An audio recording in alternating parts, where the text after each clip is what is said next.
বাহ কি হ'ল চব ঠিকে থাকে আছেতো মন চন ভাল নহয় ৰ কিয় কি হ'ল গাহৰি দুজনী মৰিল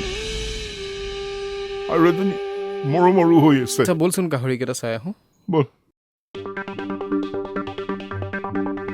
মদন দা কাণ পিঠি পেট পিছ ঠেঙৰ ছালখিনি দেখোন ৰঙচুৱা হৈছে চাওঁ জ্বৰ আছে নেকি চাই ল ৰ গাটো দেখোন বহুত গৰম নাকেৰে তেজ মিহলি ফেন বাঢ়ি গৈছে আৰু তেজ মিহলি পাইখানা আৰু বমি হৈছে আৰু খাবও খোজা নাই তোৰ গাহৰিকেইজনী আফ্ৰিকান সোৱাইন ফিভাৰ হ'ব পাৰে দেই কি বেমাৰনো এইটো এই ভাইৰাছজনিত গাহৰিৰ অত্যন্ত সংক্ৰামক ৰোগ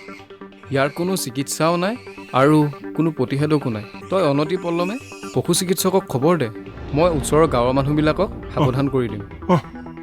এপাৰ্টৰ অধীনত পশুপালন আৰু পশু চিকিৎসা বিভাগৰ দ্বাৰা প্ৰচাৰিত